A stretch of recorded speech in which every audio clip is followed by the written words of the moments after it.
Hi, this is Paul the Oakenite, and this time we're going to take a look at Breakout Normandy, the game originally released in 1992 by the Avalon Hill Game Company. Remember those guys? Designed by Don Greenwood, remember that name? And Jim Stoller.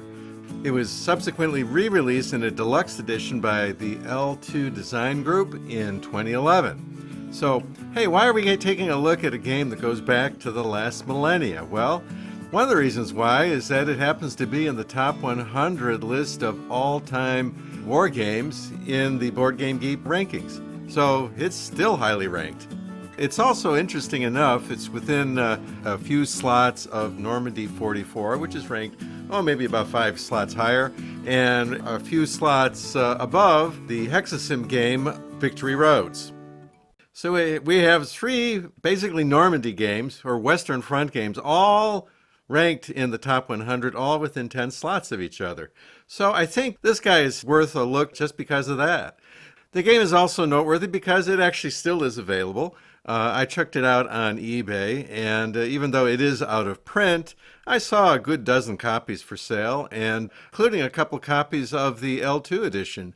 So if anyone who wants to get this guy can go ahead and do it. Since the game has a long history and is well thought of by its followers, it has a file in Board Game Geek that lets you convert the Avalon Hill rule set to the L2 rule set. So even if you buy one of the older copies from Avalon Hill, you can still play it as if it was the L2 version. The counters are, just there's some graphical difference, but as far as substantial difference, the counters are the same, the map is the same. This is the same game as the Avalon Hill edition. And with those updates, you can play the Avalon Hill edition as if it were the L2 edition. So there's lots of ways you can get a hold of this and put it on your gaming table if you care to do so. In terms of review coverage, actually Breakout Normandy, despite the fact that it's a top 100 game, has only been very, very lightly looked at.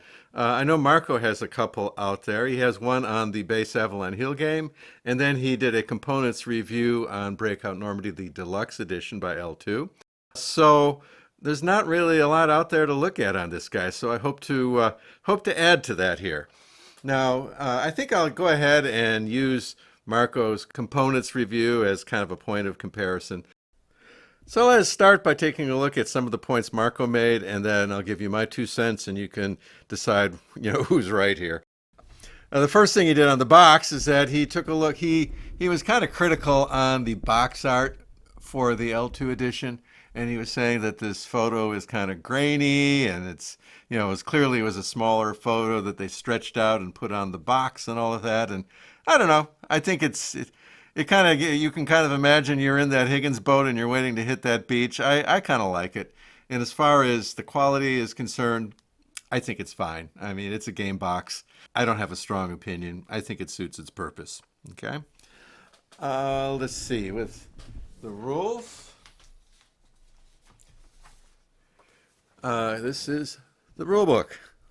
So it's pretty much the same as the box art. Now, when Marco took a look at this, he said there's nothing wrong with this. He liked it, and then he kind of moved on. And actually, I kind of like it. And there's not a lot of bad stuff here. I just want to at least show you what a couple of the pages looks like. So it's got pretty decent sized print. So this is not a hard book to read as far as that goes. Even my old eyes can take care of this. I could read this without any problems whatsoever. And it's got some diagrams and things in there to help you out along the way. A few other noteworthy points about the rule book. One is that there is an index in the rule book. Now, unlike a lot of rule books that will show that on the last page, this one shows it like right in the middle. And I mean right in the middle. So in a sense, if it wasn't right in the middle, it would probably be kind of a problem, because you'd be going through the rule book trying to find the index all the time.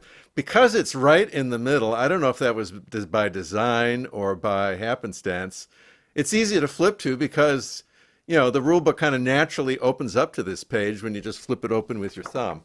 So I don't know if that was by design or if they just got lucky, but one of my favorite sayings is I'd rather be lucky than good any day. I think they got lucky, and the index is easy to get at. Now, one of the other things in this rule book is that a large there's a large designer's note section, okay?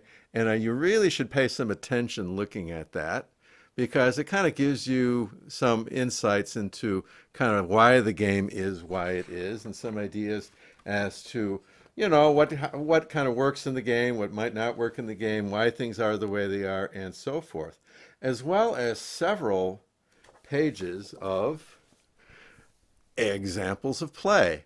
So once you go through the rules and get to the point where you at least have read the text, and just to let you know, the rules comprise it's 20 pages long, so it's not so bad. That's excluding the index and everything that comes later, but it includes all the fluff sheets that show you the counters and the table of contents and the credits for the game and all that. So that's included in the 20-page count as well. So this is seems to be a very approachable game as far as the length of the rules, because it's got both a table of contents and an index/glossary that includes rule references so that you can look something up and then go right to the rule reference. I like that. That's very good. Normandy 44 did a great job of that. This game, at least what I see from the L2 version, I can't speak for the Avalon Hill version, I don't own that. At least for the L2 version, looks like they did the job right as far as that goes as well. Now, on to the map. Marco made several points about the map. In the Avalon Hill version, it's an L-shaped map where they have the Carentan Peninsula kind of sticking out as kind of a thumb, and then the main part of the board, whereas this edition puts it all on a rectangular map. I don't think the shape of the map makes any difference at all. Marco did note that he thought that the Avalon Hill version might be easier to play because on the map, this is an area map, so this kind of tells you the center of the area, and then you see the various borders going around. So like this would be here to here to here to here to here. Okay. He noted that he thought it was easier to see the boundaries of the areas on the Avalon Hill game, and that's true because they use like big, thick black borders in a lot of cases. Whereas, yes, it's more subtle on this one. However, in practice, I found this to be 100% just fine as far as finding the areas and understanding what the borders of the areas are. Frankly, all I would do is I would find the marker that's kind of in the middle of it, and then you can just kind of go out from there. It's really not that hard. Once you get a little bit used to the map, I had zero difficulty finding the areas in this map. Just remember, there's one place that's going to be kind of the middle, and then you trace around, and you're going to naturally see, oh, it's a bridge. Okay, that has to be a boundary. Oh, here's another bridge. That's a boundary. Dotted line, bridge, river, done. Goes all around. That's the area. All right. As I said, this is an area game, and it's actually got a lot going on. Okay, and I want to get to that in a minute. Let's just finish up with the components. Now the game has nice big honking counters. So like this would be a German corps artillery unit. The counters in the L2 game are significantly larger than in the Avalon Hill game, although they've got the same numbers on them. So there's really not any difference, any functional difference. Now, Marco did note that the maps between the two versions are the same size. That is true. And if you have larger counters with the same size map, that could cause a problem. That is true. But I found that the bigger part of the problem was the utility counters would tend to clutter up the map. And I think that would be true no matter which version you were using. So, for example, the game as it is published says that you need to put a control marker into each area depending on who owns the area. Areas that do not have a marker are assumed to be German controlled. So the game starts with no control markers on the map. But as the Allies take over areas, so this would be Commonwealth controlled or British controlled, okay? The Canadians are there. That's Commonwealth. Okay, Commonwealth controlled. This would be an American controlled. Functionally, there's no difference between those two really that I can tell, but they give you markers to separate the two. Likewise, the Edges between the areas can also be controlled. So here's would be an example of a Allied controlled bridge. An Allied control bridge, more Allied control bridges, a blown bridge. Now, what you see here is just the utility markers, okay? Picture that across the entire map with markers on each and every bridge that the Allies control, each and every area that the Allies control. And then you put in these big honking counters on top, and you can get an idea that, yeah, this map can get crowded. However, I also say that the slightly smaller counters that are provided in the Avalon Hill version, I honestly don't think would help all that much. They're not that much smaller. They don't have the multicolor treatment to make it easier to see which division the units are part of. That's what you're seeing with the colors, and that makes it so easy to set up. And there are bonuses for divisions attacking together, okay? Having divisional integrity, okay? But when you put all the counters in the areas, like I say, I don't think it matters whether it's the old version or the current version. It's going to start having this very cluttered look. And then on top of that, there are markers that are supposed to be in the game that go on top of damaged units. Once they get reduced or disrupted, I forget the exact name, you would put that on top. And what they supply is basically, if you ever done a grouting job, you ever done ceramic tile, those little plastic X's that you put in between the individual tiles to properly separate them while you're laying them down, you get those, okay? And they basically spray paint one side of that plastic X red, and the other they leave white, and you do that to show the casualty steps that are going on the unit. The disruptions, I forget the term.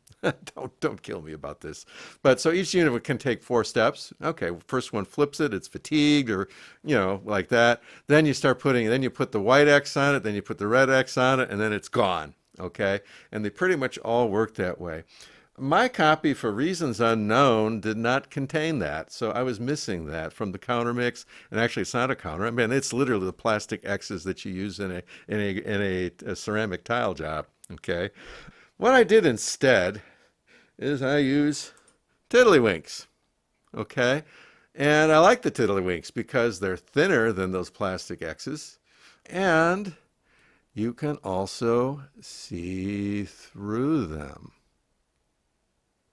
Okay, so hey, it does the exact same thing. I just got some tiddlywinks. You can get those on eBay for like next to nothing, or Amazon next to nothing. I use them in a lot of games. So for example, if I have a game that has certain hexes that are victory hexes that I want to keep track of, well, I'll have, green, blue, and yellow. Green would be victory for one side, blue would be the victory for the other side, and yellow would be its victory for either side. And that way I can keep, kind of the grand scheme of where you need to go in mind to achieve objectives. With this, I'm using it for the degradations that the units suffer as they take hits. And so it works out the same way. I think even better than what they supply with the game. Okay. Now, as far as decluttering the game, I think that it's very possible to declutter this game. So what I do is that I've taken these guys out. If you remember all the work I did with Lost the Battalion games, Rally Around the Flag, the Gettysburg games that they published, and I use these instead. So for example, instead of putting a British marker here, I'm going to take this and I'm going to just color it in. Okay. Hey, this goes away. I don't need it. I see the dry erase marker. If a bridge is taken, I just kind of standardize on green, which would be kind of the American color, but it doesn't matter. It's both. Let's see. I just color in the bridge, okay? And sometimes if it comes up, you can do some recoloring, big deal. But it makes all these markers go away, and all you're left with is the combat markers with some dry erase markings on the plastic sheet. And I do use plastic sheets with this, by the way. The map is a much thicker than normal cardstock. It's not paper. It's more like cardstock, okay? But it's not a mounted map. And because it's not a mounted map, you know, I guess you can make it lay flat, but when you put the plastic on top, you know, it just takes care of it. So because I do that, I can write on the map, and I have my markers to write on the map with, and I can make all these markers go away, which leaves the map beautifully uncluttered without any issues or problems. Okay? And let's get this guy back the way he's supposed to be. And this. Okay. The actual, back to the markers, what we're seeing here is basically the colors inside of the symbol indicate the division affiliation.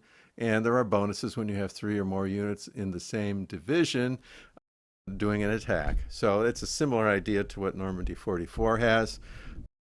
It's a good thing, okay? Now, one of the differences between Normandy 44 and this guy is that Normandy 44 is set up, it has a campaign game that goes, I think, 21 turns, maybe 22, something like that. It's about 3 weeks, maybe plus 1 or 2 days, okay? So that is the main game, the campaign game in Normandy 44. And then they offer the 7-day campaign that I worked through with you as a short campaign game, as an option. Where this game, it's like it gives you the 7-day game as the mainline thing, and then extends it to 3 weeks. It may be a distinction without a difference because they give you all the counters, they give you all of the reinforcements. There's some decent rules in there to go ahead and play the longer version of this game. So, for example, the back cover of the rule book, here is the entry sheet for the extended game. And frankly, were I to want to do that, I would copy this and laminate it, and I would sit it on the table and set all of the pieces parts up.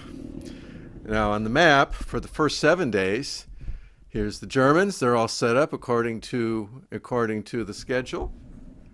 And here are the Americans and the British, all set up according to the schedule.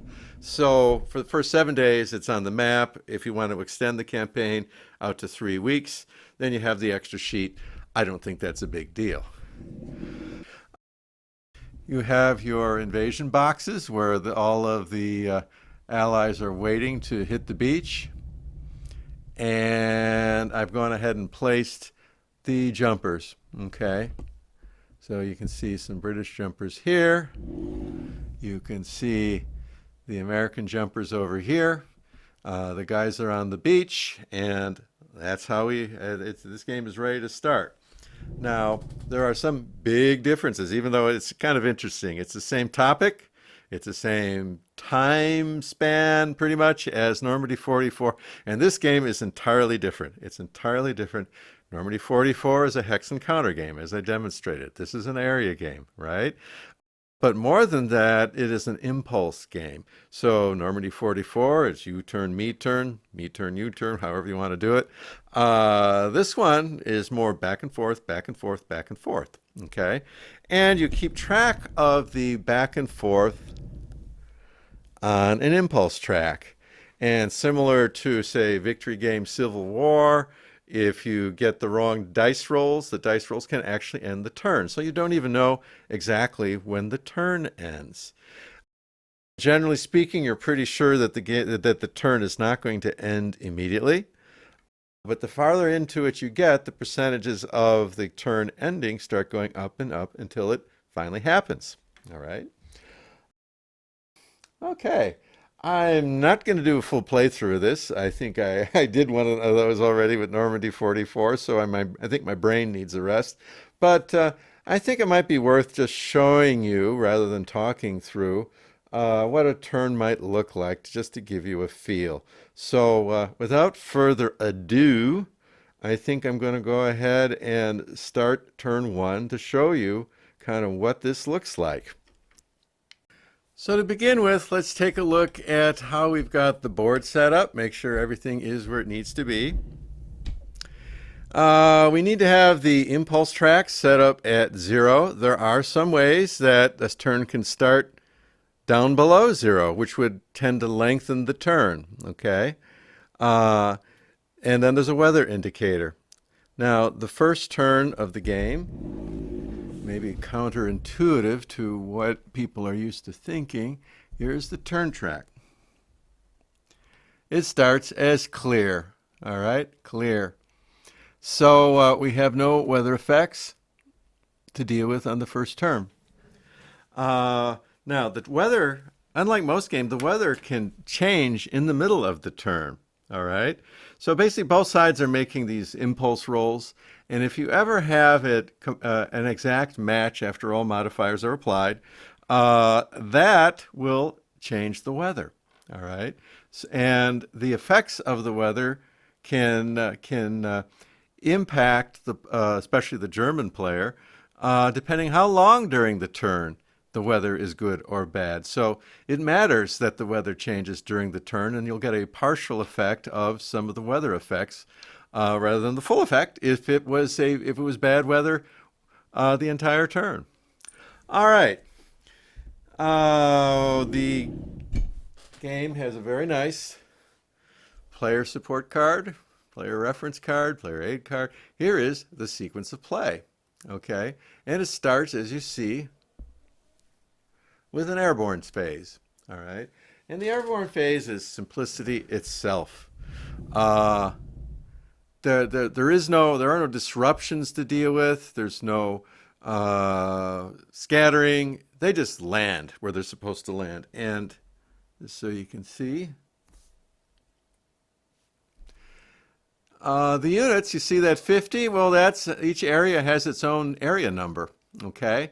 And so this is telling you when you're setting up the game, put this in area 50, okay? So the game is pretty nice as far as setting the thing up. All right. All right. So what happens? Well, Greenwood makes, I assume it's Greenwood writing in this book. Maybe it's not. But whoever wrote the notes for the designer's notes in this book went to great lengths of talking about the airborne drop. And you absolutely should have a read so that you can get the full benefit of what they're saying for strategy. The gist of it is that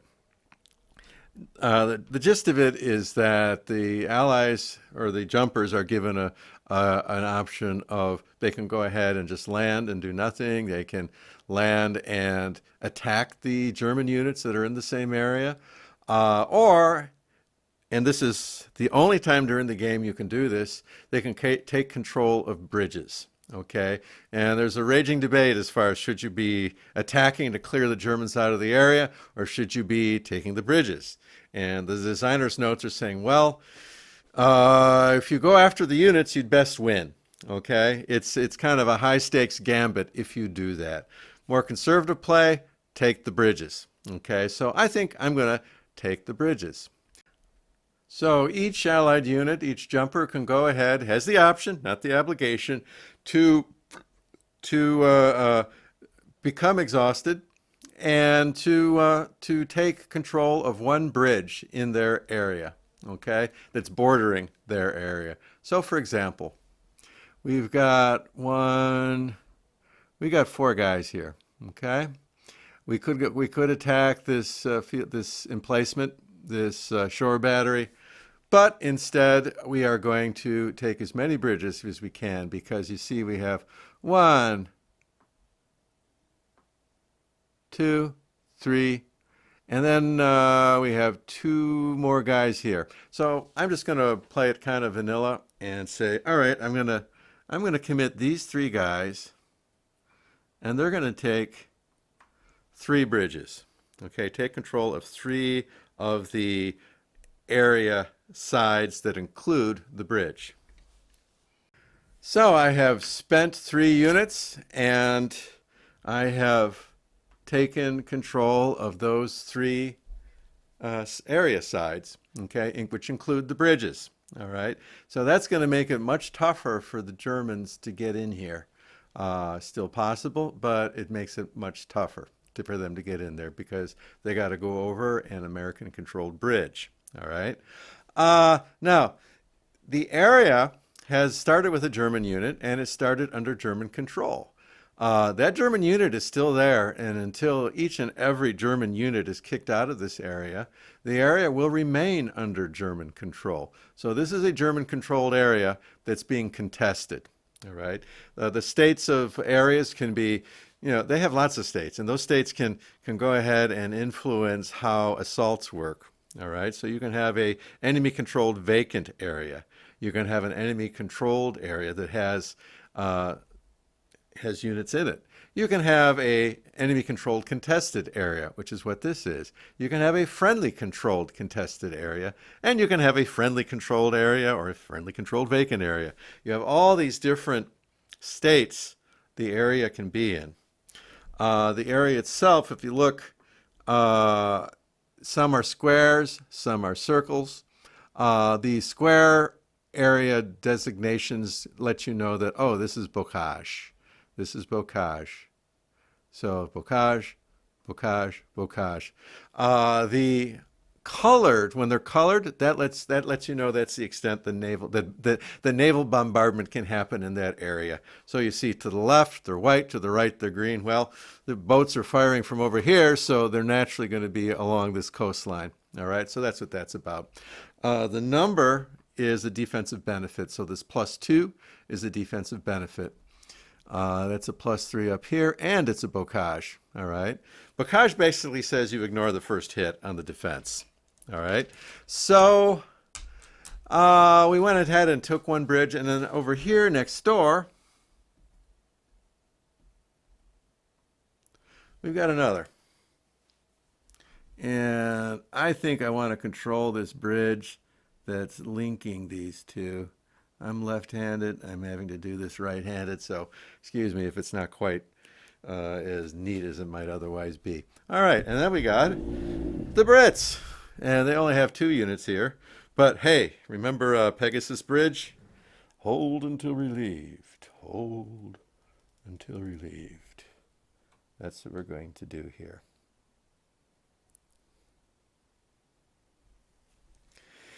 If you don't know where that quote came from, it was from the movie The Longest Day, and if you have never seen that movie because you're too darn young, you should look it up. It's a good movie. It even has John Wayne in it. Ooh. And I'll let you know in a little bit, if you guys remember the long scrolling credits at the end of The Longest Day. Every movie actor in Hollywood that was worth anything was in that movie. And of course, at the end of the scrolling credits that are in alphabetical order, it says, "and John Wayne." Well, if you look real close, you'll see, I think there were 2 guys that were alphabetically after John Wayne, and they were kind of bumped up so that it had that "and John Wayne" at the end of this long scrolling credits. So now you are probably in the 200 or so people in the known universe who know that. I love trivia. All right, let's go ahead, and so that is the airdrop. That's done. Okay, we took control of bridges. We did not attack anything. Naval bombardment. Naval bombardment is done via markers, and that would be this and that, and that's it. They're 8 points. Okay, normally in a turn you get to do 1. Okay, when it's used, it's done. You flip it over to the U side, and that's it. Okay, but here, as a special part of the invasion rule, you get every single beach gets bombarded, every single one. So for example, the British battleships are lining up against Sword Beach. All right, now this is a modifier. This is kind of the beach. This is considered to be the beach defenses until an end of an impulse where the Allies are there, which they should be after the ground units land. This +2 is in effect. All right. So I'm going to take a look at the bombardment. All right, bombardment. TEM is the terrain effects modifier. That is the thing in the circle. Okay, so here It's a +1. I think these are all +1s over here, I think. So it's +1, +2 of the German fortified area I just talked about, so that's +3. For naval bombardment, is there any coastal field artillery that would also give them a +1? And in this place, well, yes, there is. Okay, so we are at, the bombarders are at, the defenders are getting a +4. Okay. However, that's combined with the 8 points of the, or that's used against the 8 points of the bombarding unit itself, the ships. And so if the battleships have 8 points and the defenders, it totals up to 4, it is a net +4. And we roll. Each side gets 2 dice. Okay? And the winner is whoever has the highest number of points, and the amount of damage it does depends on the differential. So the allies are rolling at +4. And we have a 7 versus a 6. Okay, so that would be +1. So the final result is the differential is now 5. Okay. So with that, what does that mean? Well, if we look at the bombardment table, the attrition points, excuse me, a fresh armor unit takes 3 points, so we got 5 points to distribute. 3 points fresh armor, there are none. Spent/disrupted armor, 2. All coastal artillery, 2. We got one of those, so that's going to be one of them. All their other fresh units are 2 each. So this costs us 2 of those 5 points, and this costs us 2 of those 5 points. And you can't do any more than one step of degradation with a bombardment, either air or naval. So even if there was another unit there that we could do something with, well, it would take another unit there for us to apply that last leftover point. And even then, I think it would have to be a spent unit. Because a fresh unit, yeah, spent units would cost 1. If there was a spent unit there, we could apply that 5th point to it. But there isn't, and fresh units take 2 points, not 1. All right? That's it. Here we go. +4 again. Same deal. And we got a 6. We got the exact same result, so it's a 5-point differential. This guy flips. He takes no further damage. You can only ding them once. Here. You can see once you get into this, I think it plays fairly quickly. We got, this is likewise. We got the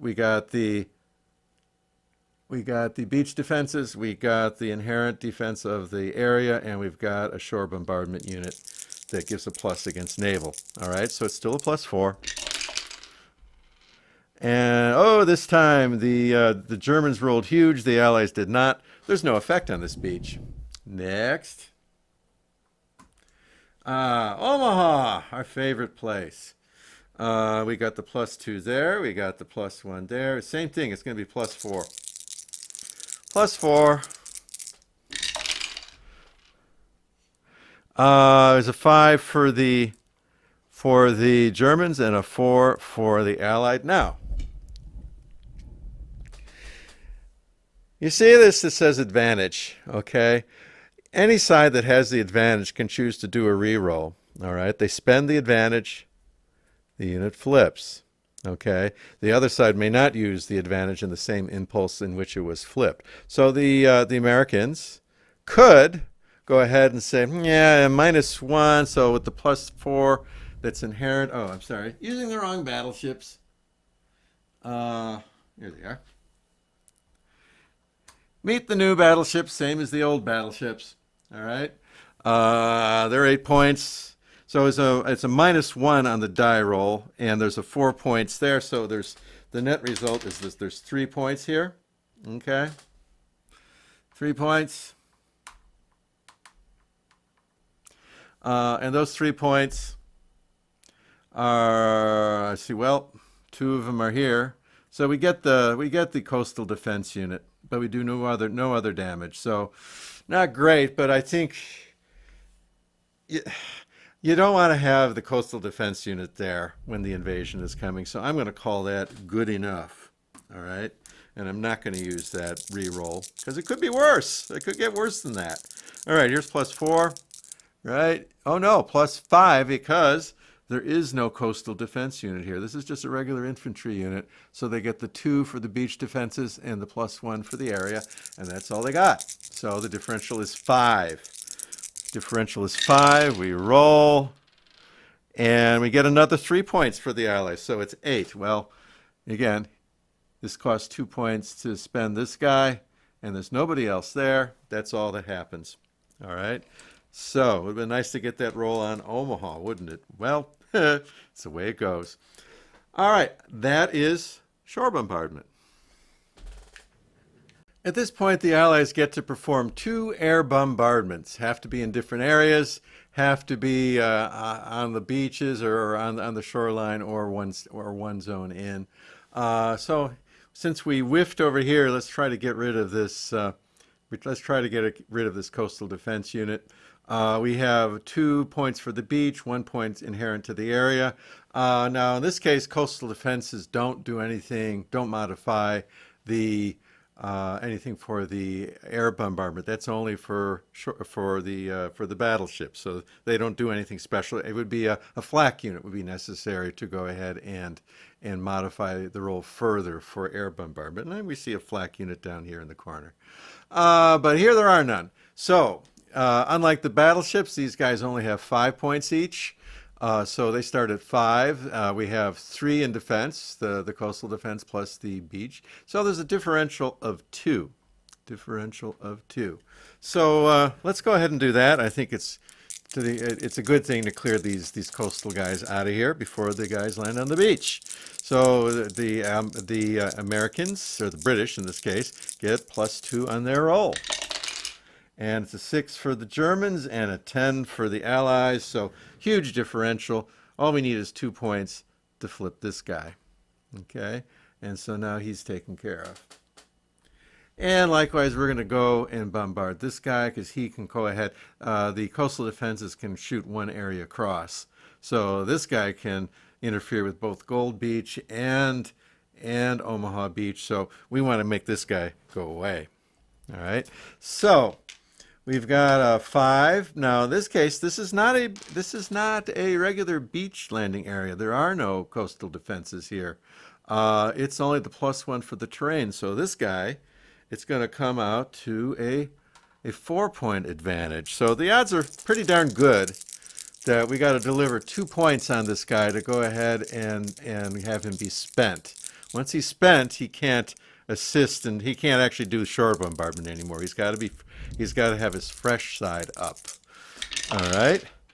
Well, the Americans did not roll good. They rolled a 4 and a 7 for the 7 for so 4. So that's 3 points off. It's only 1 point. It don't do it. It don't do it. Okay. Oops. I think it might be a good time to use the advantage and flip it. Okay.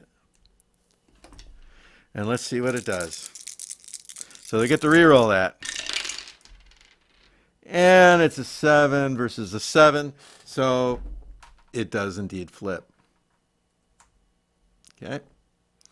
And now he's spent and he will not interfere with the troops that are about to land.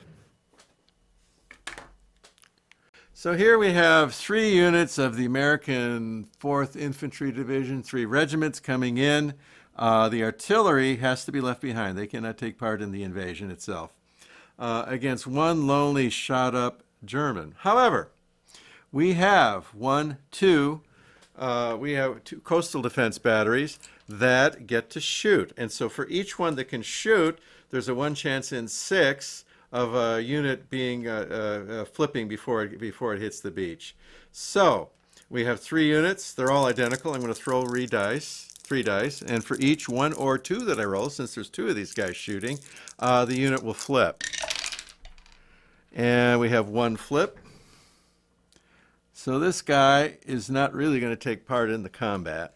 Okay, he's he's basically fatigued, if you want to call it that. All right.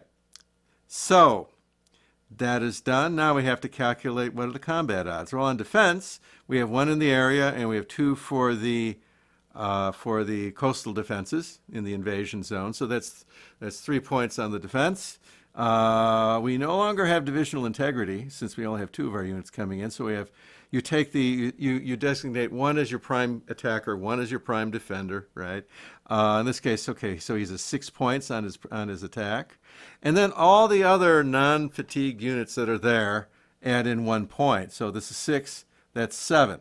Okay, and the Allies always get an additional 1 point on their attacks in good weather turns. So that this is a good weather turn. So it's 6, 7, 8 points that they have on their attack, and we have 3 in the defense. That is a 5-point differential. A 5-point differential, and we're going to go from there. And let's see, the Germans outroll the Americans by 1 point, so the 5 becomes a 4. Now, what this 4 represents is casualty points. Bombardment was a little different, uses a little different system. This is the main combat system that you use all the time, okay? So 4 casualty points have to be given to the German side. The first one has to be taken by the primary defender who used his defense value. Okay, this guy's a 0, and he was the only guy there, so there's really no choice. And you can absorb those hits by by flipping. You can absorb the losses by flipping over to your used side, fatigue side. You can take another loss by going to disrupt 1, yet another loss by going to disrupt 2, and elimination, the next step, could take 1. Retreating can take 1. Okay, so in this case we have 4. Now 3 eliminates the guy, and retreating can't save him. So he goes from, he's already started flipped, he goes to D1, then to D2, then he picks up. So bingo, bango, this guy's gone. Okay, so the Utah beach attack was successful.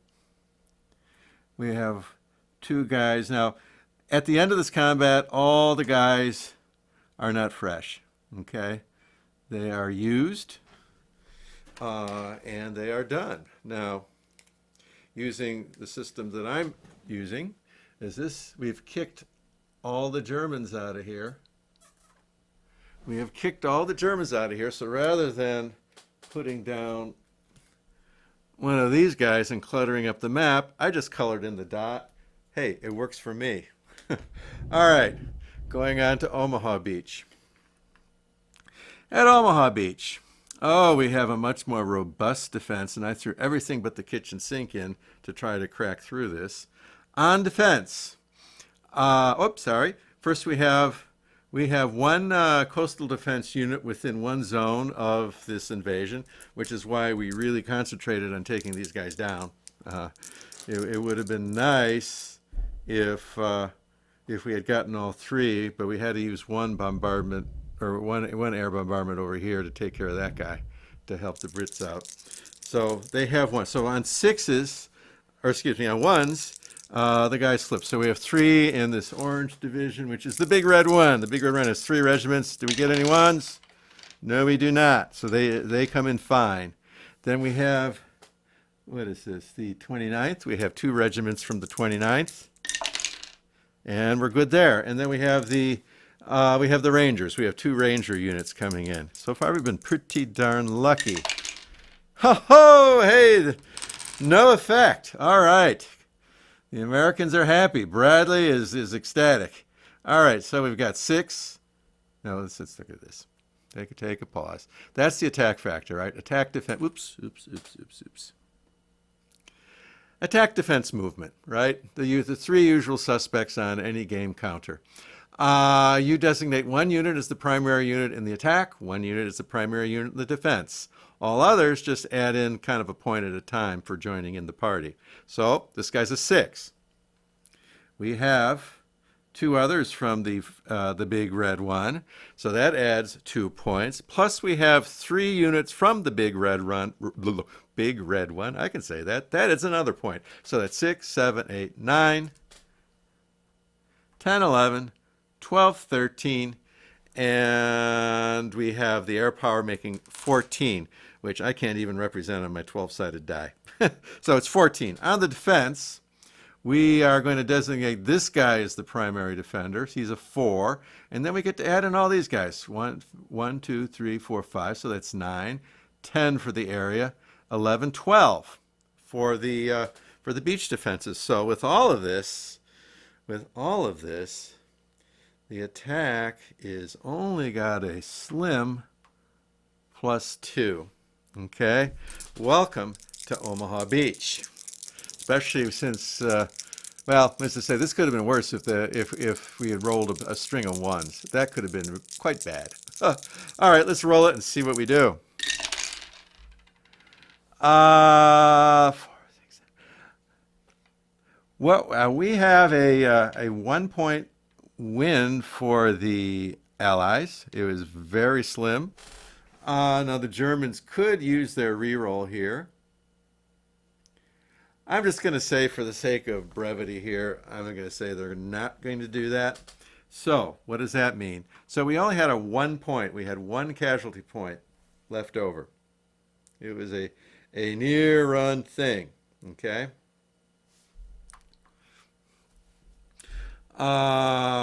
And maybe, well, we have the prime unit here, and so he is going to take a hit. And so in my world, I do that by putting a yellow tiddlywink. When it goes to D2, I put a 1 on there, or excuse me, I put a red 1 on there. You can use the things provided in the game. Those X's that are used for grouting, helping you do your ceramic tile work. I like this better. All right. At Gold Beach, we have 4 on the attack, or excuse me, we're going to go with the tanks. That's 6, 7, 8, 9, because we have 3 units. Because they're complete division, 10. And air power makes it 11. On the defense, there's no coastal bombardment here. Okay, we got them all, right? On the defense, 1 for the zone, 2 for the coastal defenses, that's 3, plus the unit itself, which is 6. So we are starting life with 5. Each side rolls their 2d6. Oops. All right, the Germans have a 1-point edge. So the 5 goes to a 4. And so there are 4 casualty points to hand out. These units cannot retreat. So he goes boom, boom, boom. 3 points, he's dead. Goes D1, D2, and then dead. So the Brits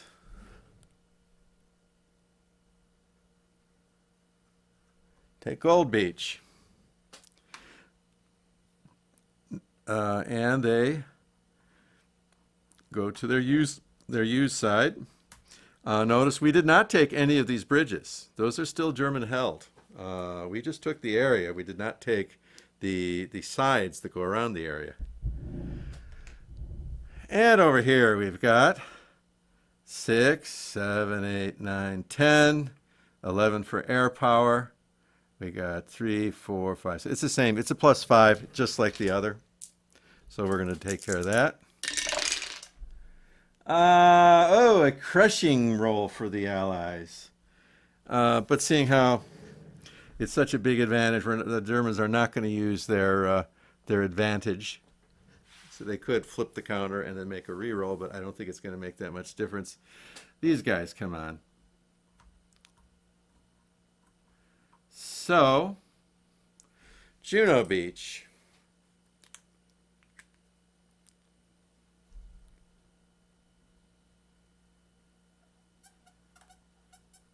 Juno Beach is taken.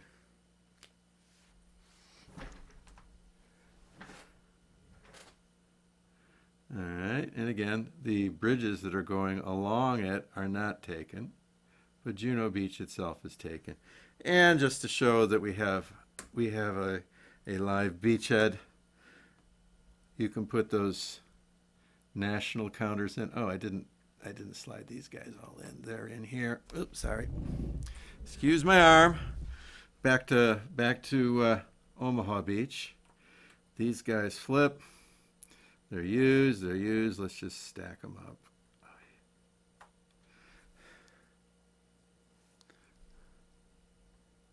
Okay. So the Americans get in there. They're all tarred, and Utah Beach was taken as well. Okay. Last one. We have 6, 7, 8, 9, plus 1 because it's 3 guys in the same division, 10, 11, and air power makes 12. So we have 12. So I take out we start with 12. Okay, on the defense, we're going to use the 5-pointer. The area is 1, that's 6. 2 for the beach defenses, 8. This defender does not get to join in because he is flipped. Only fresh guys get to join in. Okay. Oh, I got coastal defense to do too. Okay, we'll take care of that. But basically, it's going to be 5, 6, 7, 8 on the defense. And we may be adjusting the Brits downward depending on the coastal defense roll. We got one guy here. He can see the beach, so 6s. So we got those 3 blue guys. They're all identical, so I'm just going to see if I get any 1s. I do not.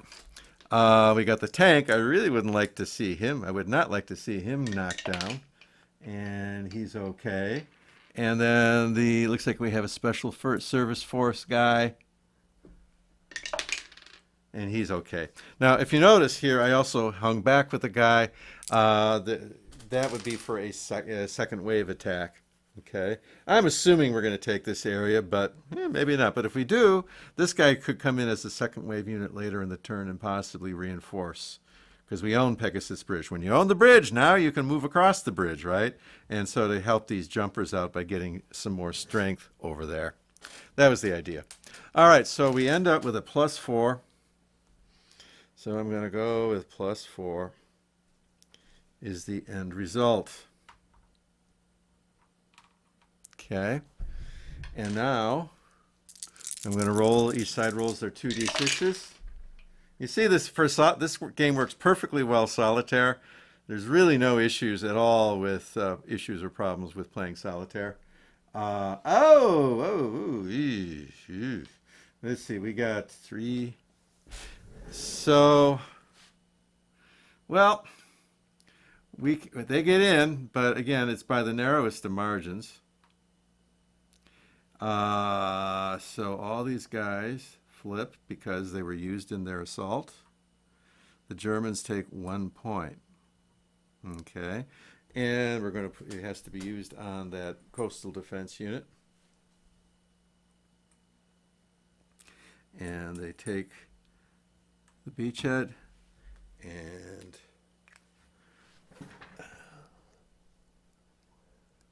we do this. Okay. Now, if they lose these invasion results, they don't get put back in the sea. They take all kind of nasty hits and disruptions and so forth. It slows them down substantially. However, there are going to be guys coming on June 7th and so forth that can help bail them out. And the Germans are not that strong yet. They don't have their big nasty tanks here yet. So it is recoverable, but it's not happy. It is definitely not a happy thing. So the Allies had success in their landing. This is how it works. Now the turn proceeds with this was everything we've done is a special invasion turn. Then you go to the normal turns. The normal turns start with a German impulse. Okay, so normal turns start with a German impulse.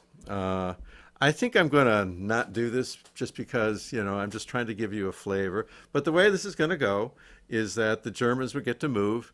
If there are any attacks, I doubt there will be. They would go ahead and execute their attacks, and then the Allies get an impulse. And you're activating one area.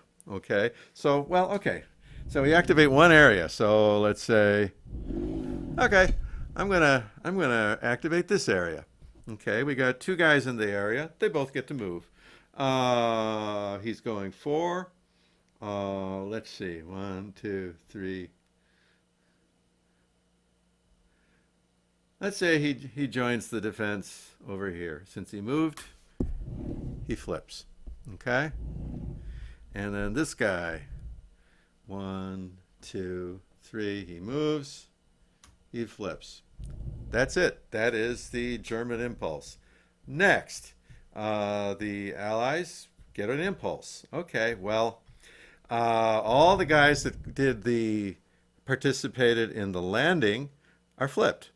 But I did hold back a few others. So this guy,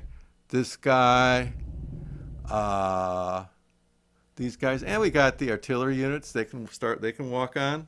Stacking is 10 within an area, so I think we have room for everything pretty much everywhere. So say the Allies decide, oh, well, let's bring in the artillery. Boom, we're done. The next impulse begins with the Germans. They get to go ahead and do an impulse. Let's just say, for whatever reason, let's move the artillery up here. Now, artillery gets to bombard. They can do a regular attack from not from the same hex, but they can do a bombardment. Maybe we'll put them here because they can't. This is flooded. You can't cross that without a bridge. There are no bridges, therefore you cannot cross that. Put it here, but these guys will have range 1 to do some bombardment attacks possibly. Let's see. Their impulse is done. Now, I didn't do this last time, but let's do it now. At the start of a turn, of the Allied turn, the Allies roll 2d6 to determine what happens with the turn. Does it continue? Does it not continue? Does the weather change? All right, so I rolled a 3 for the Allies. That number is compared to the number of turns that have already happened. Well, we've only had one turn happen. Okay, one impulse happened. This is the second one, so we're over here.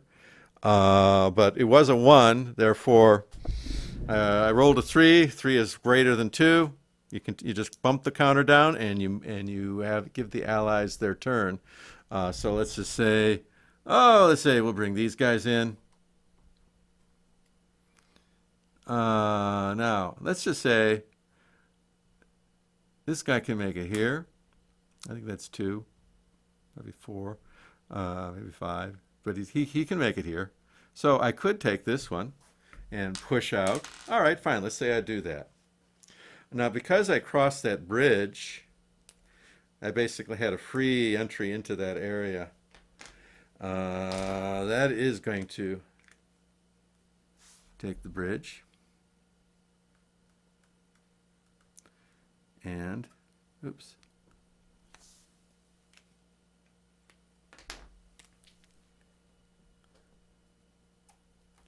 Take the area. Okay. To help the German or help the British along. Okay, it's their impulse. Well, let's bring in the artillery. He's just going to stop here. Their impulse is done. German impulse. They would move something. Allied impulse. They roll against the turntable. I rolled a 4. We just finished impulse 2, so the 4 is greater than 2. The impulse advantage counter slides from 2 to 3, which would be the next one, and they execute their turn. If they roll lower than the number on the impulse track, they do get their turn, but then the turn ends. If they roll the same, the weather changes. If they roll greater, the impulse marker, the advantage marker, is bumped one more down the impulse track, and then the Allies get their turn. So the farther the more impulse they get, the more likely it is that the turn will end. Then there's a kind of a cleanup phase where you get to it's actually a big deal. It is how you get your disrupted and tired units back again. You get supply markers. So, for example, you get a number of them. Each Allied beach gets one. The Germans get them depending on the weather. When it's not clear, they get 5 points per marker. When it is clear, they get 10. And then you pop these down on the map. Okay. And there are each point can bring back a unit by one, and you can only bring back any one unit by one in any one turn. However, the amount of supply points it takes to do that is going to vary depending on the distance between the marker and the unit. So for each additional area this has to reach to get to a unit that has been, say, disrupted, has a negative effect you want to get rid of, it costs an extra supply point. So now the Brits get a lot of supply. Each beach is going to get, so there's going to be like 6 of these markers. Omaha gets 2, Utah gets 1. Each of the British/Commonwealth areas get 1. So 10 points. So this would be, all right, we have 4 units that have been exhausted. They're in the same zone, so expending 4 points out of this 10 will bring them back for the next turn. Okay. Now what do we do with the extra? Well, we could use. We have 6 extra. We could use 2, 4, 6 since we're going to range 2. This will be farther, but there's going to be another one here for this for Juno Beach and another one here for Sword Beach. So we don't need to do that. What you do is you bank them. Now you can't bank them to use them in the way you're thinking. You can't bring back units in future turns with this. The way this works is that for every multiple of 10, for every 10 of these you have, the Allies get to move the start point for the next turn back 1. For every 10 the Germans have, they get to move it forward. So the Germans could move it if they had 10 points banked after their supplies were distributed. They get to move it 1 farther down the track. If the Allies, say, have 20, because, sometimes they do have more supplies, especially in the beginning, because they don't have a lot of units out there, and they don't have to reach to different areas. Everything is like in the invasion area. So let's say they have 20 points left over. They would get to boom, boom, start the turn here. So that effect would be, it's going to be a longer turn. Turn 2 would be a longer turn. The last thing is you get to pull back, do a movement into any enemy vacant area, and vacant meaning no enemy units that you control. So, for example, I don't know, it would be possible to, it's hard for the Americans to do anything since they are just sitting on the beaches. But let's say, this guy's done. This guy's done. He moved. He's done. These guys are done. I brought them back. I don't know, let's say the Germans, for whatever reason, wanted to move this guy from here to here. Okay, they can do it. They control it. There's no Allied units there. You get that 1. Okay, and that's the turn. That's kind of how it works. So, but if you get the idea that this goes back and forth, so it's a very engaging sort of game. Then you kind of have an understanding of how this works.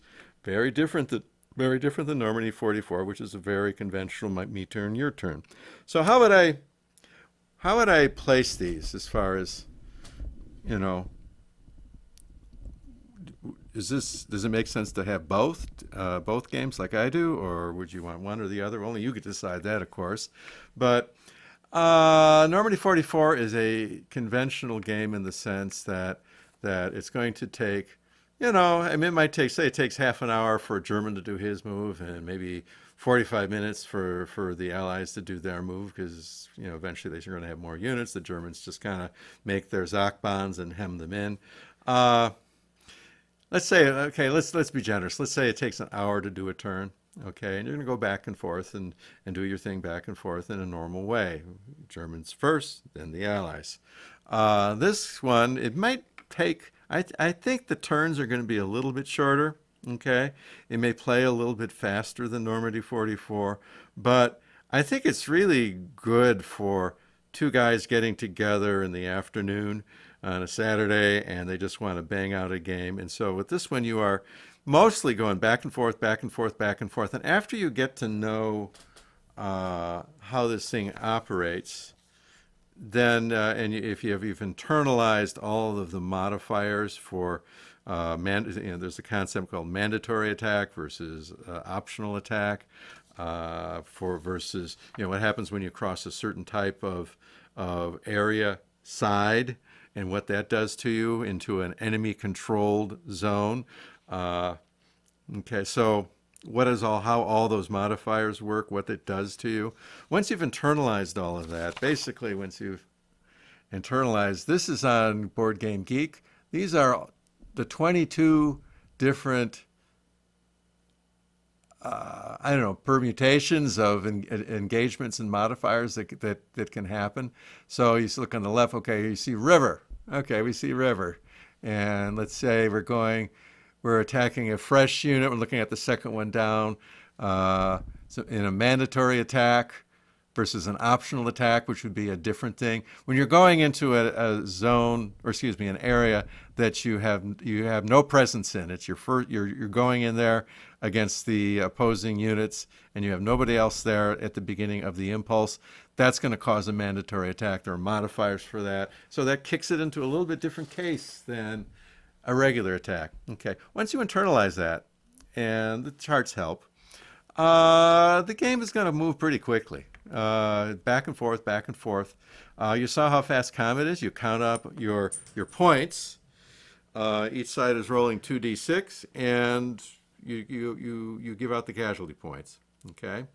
There's some things when the attacker loses that we haven't gotten into. We don't need to do that. But that is how the game rolls. So it kind of depends on the style of play that you like.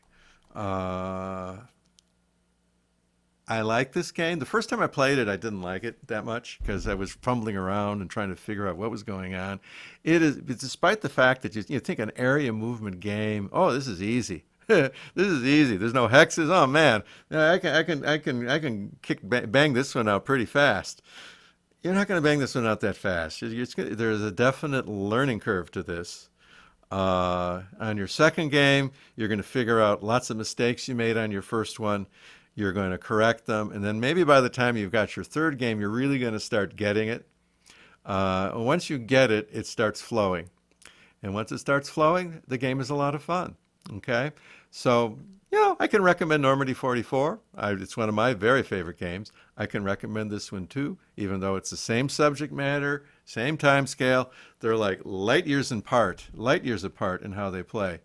I'd say Breakout Normandy is way more sophisticated game than you'd expect it to be given area movement.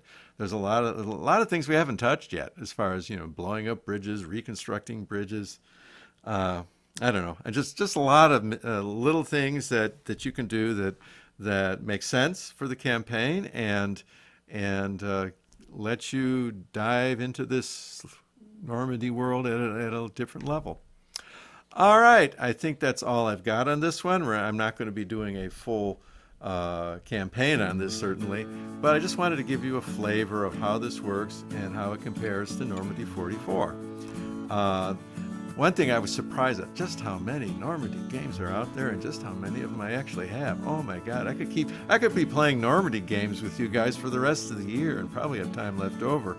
Everything, I don't know, from I think I had the Victory Games, Omaha Beach, I think it was called, to Randy Reed's design for Avalon Hill, The Longest Day. Oh man, that game will put hair on your chest. I mean, that's a game, big. I think it's the biggest game Avalon Hill ever did. All right, guys, thank you for sticking with me, and I'll be on to something different next time. So until then, this is Paul, the Oaken Knight, wishing everyone a happy evening.